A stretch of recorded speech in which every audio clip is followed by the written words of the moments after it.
Hey, hello again everyone. Thank you so much for stopping back by the channel. Really do appreciate it. Today we're going to be doing one of the modifications that a lot of the Colorado ZR2 owners are doing first. One being the shock skid plates, which we did in our last video, and I'll put that up above so you can look at that if you so desire. The other one everybody's doing first or second, 1A, 1B, I don't guess it really matters, are they're changing out their dull, dingy OEM lights for LED lights. So that's what we're going to do today. We're going to do our fog lights. I did start with the passenger side first. I've already got that one installed just to get a feel for it, and so this video will show me installing the driver's side. I also have some comparison shots in the nighttime just to get an idea of the difference you're seeing. So appreciate you stopping by, and if you leave a thumbs up, I sure would appreciate it, and leave any comments down below. Thank you so much. Okay, here's the box that they come in. This is the Lasfit switchback lighting, LED. They are switchbacks because they switch between yellow and white light. On the back of the box you can see that the white light is 6000K, yellow is 3000K, and I wanted to go with the switchbacks because at some point I'm going to upgrade to the Baja Designs or Rigid or some sort of other pod light that will go into the fog light housing, but I wanted to test and see what I thought about the yellows just to make sure this isn't a large investment in these lights, and the other ones are a pretty big investment in terms of time and money. So I wanted to make sure that I like the yellow lights. We don't have a lot of snow in these parts, but we do have a lot of rain and fog, so the yellow lights do help in that inclement weather. You can see the part number here is LED plus H10. And just in full disclosure, I did order the wrong lights to begin with. After watching some videos on Colorado's, the lights that I ended up ordering first were LED plus 5202. But the housing on those are a little bit different, and they won't fit into the ZR2 housing, and I'll show you why in just a minute. So we'll go ahead and open up the box.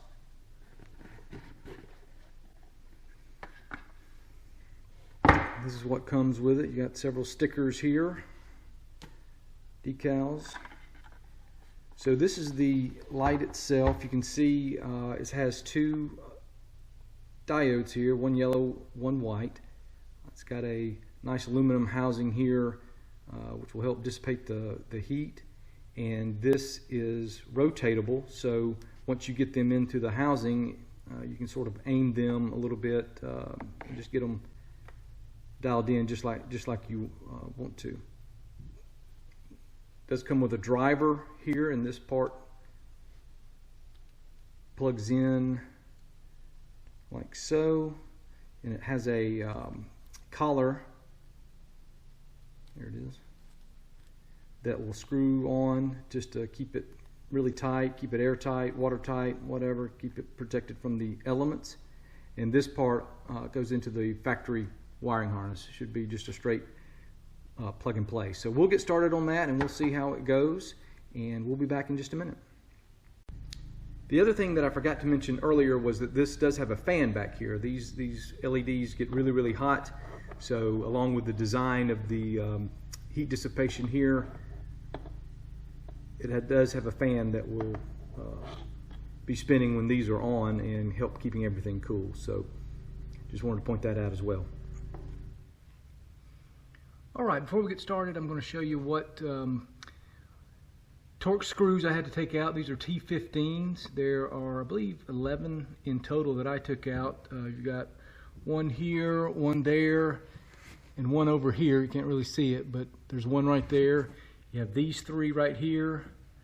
Then for the fender liner, you have 1, 2, and 3 right there, and then coming around underneath the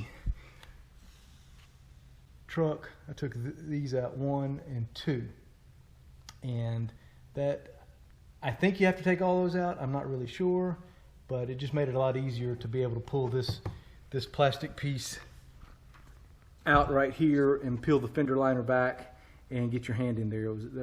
I took all those out just to make it easy. So we'll get started, see how it goes.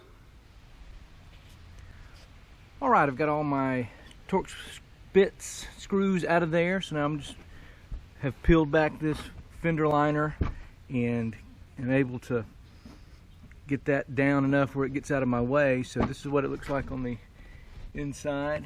There's the light bulb that's already in there, the factory bulb.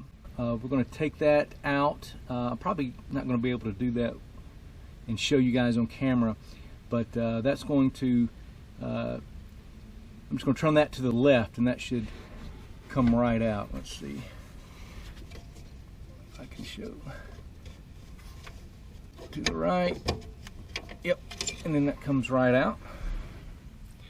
And then it's got this piece that I have to disconnect. I'm going to take these two tabs and just come up on them, pull up on them, and that will release and pull that out. So I'm probably going to have to do that with two hands, so that's what I'm going to do. Alright, that came off no problem. So those two tabs that were on the top of the harness inside there, once you lift those up and clear this little grip right here, you can pull that straight down and it comes out no problem. It's just hard to do one-handed. Alright, so you can see where the cutouts are for in the bracket there. So I'm going to have to line up the tabs on my new light and put it in there and then adjust it counterclockwise to get it seated in there real good. So again,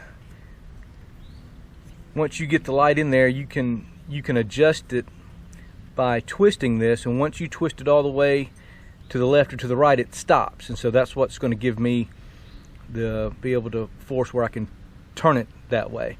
Otherwise, if you put it in the bracket and you just twist, the only thing that's going to twist is the light until it gets to the point where it catches, and then it stops and I can't twist it anymore. So that'll allow me to put it into the bracket. So I'm going to get these lined up and get them in there. Alright, before I put it in there though, I'm going to get this part of it hooked up. Goes in like that. Then I'm going to bring the collar up. Get that twisted on real good.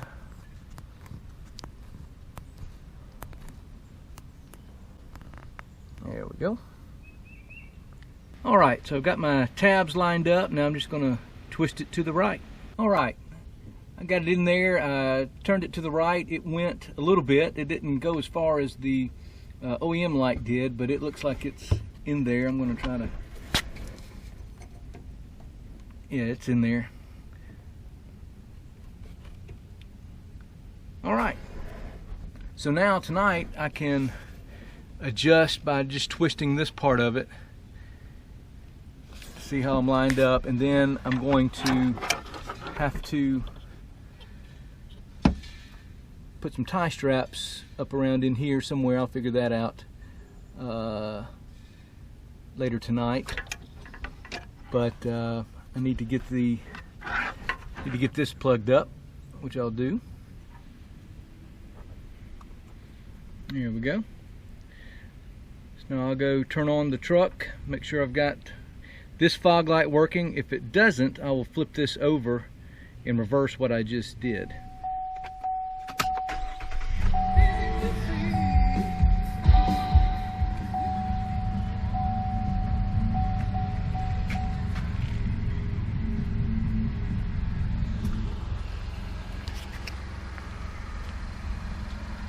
Alright, it came on. Got both of them in. See what the yellow looks like. So I'm just going to hit it one time, turns them off. Another time it turns them back on. Should be the amber. Yep, nice. Okay, I'm going to wait till tonight and I will adjust that driver's side. Make sure I'm not blinding anybody. So we'll see you after a while, guys. So starting the comparisons now, this is what it looks like before the install. Alright, so I got it backed into the garage. I just wanted to give another view of the difference in the brightness, so hopefully you can see that on camera. You can also hear the whirring noise of the fan when the lights are on.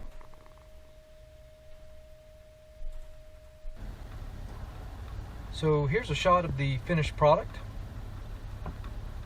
and then back to the OEM light, back to the finished product. So you can really see a huge difference there. So I'm really pleased with how this turned out, and we'll be doing headlights next. Stay tuned.